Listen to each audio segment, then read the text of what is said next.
But first I'm going to talk a little bit about the three really big things about why I'm running for office and the three major parts of my platform. The first really is the economy and getting our rural economies going again.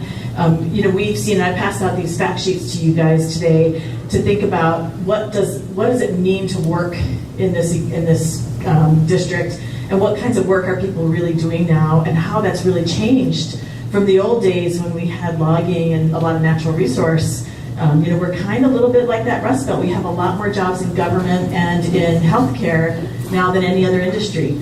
And I think to be really resilient and healthy economy, we've got to get back into doing a lot of different things and pushing a lot of different initiatives forward together, like getting back into doing more logging and removing all that fuel from our forests and getting back into healthy forests. And I think that goes hand in hand with the economy.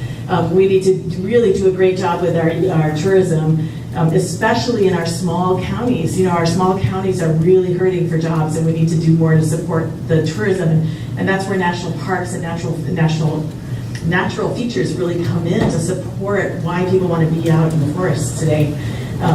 So that's my first really important area, is really getting those small engines of the economy turning in a lot of different places all at the same time, so that we can build resilient rural economies that support our people and put people to work. That's the fundamental.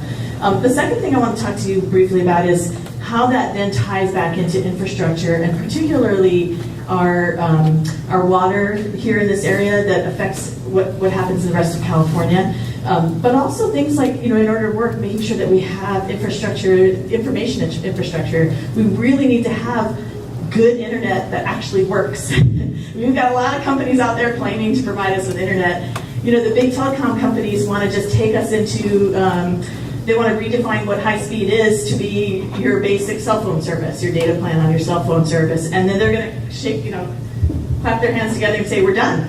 You're now high speed. That's not good enough. And one of the things I really think we need to do is provide high-speed internet to each home in this district, like we did with electrification back in the 30s. That's a really important aspect of it.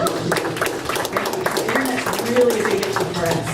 And then, the other thing is infrastructure as a whole to support our economy is going to be very important, and it has to be done in a way that's going to also support our environment. And that's a really critical aspect of what we need to be doing to be resilient and to be strong as we go forward. And so that's going to mean really replacing all of these carbon-based technologies with things that are not going to be carbon-based. We've got to do really a much better job of that.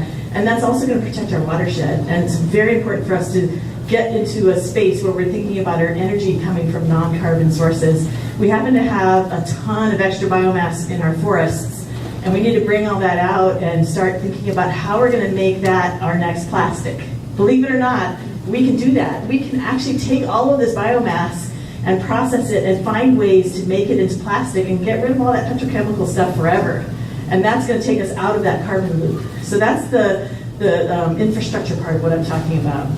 And then the third thing, and we've heard both Dennis and Jessica talk about healthcare, and I also really strongly feel that healthcare is the third super critical element to our district. We have so many people here that rely on the government to help pay for the cost of healthcare, and we really need to support that more than anything else. People need that in order to be able to take care of their parents, take care of their kids, be able to get out and work. One of the things I actually did a little Twitter, what do they call it, a tweet storm. Okay, I'm not that old, you guys. I did a tweet storm about the CHIP program. So if you guys heard about the Children's Health Insurance Program, I first came to Plumas County in 2004. I was dumped. I got dumped and I had to raise 3 kids by myself. And I had no job because I had been in graduate school, so I didn't even have a job to fall back on. And I came and my 2 sisters helped me out and my mom helped me out and eventually got back on my feet. But during that period of time when I was getting back on my feet, my kids were in the CHIP program. This is before Obamacare, but we had that CHIP program because of Hillary Clinton and Senator Kennedy had passed that back in the 90s. That program is now no longer being funded, and it's going to start having impacts immediately. So we've got to get to a situation where we have stable health care for all of our people. We've got to fix this problem with CHIP But we've got to get on the path of a one-payer system that will support everybody equally and give us good access, preserve all of our rural clinics and all the rural hospitals that we need to support, and really give people access to good health care. And I think that will kind of take care of a lot of the things. So those are my three big platforms, and we'll have plenty of time to talk about those later.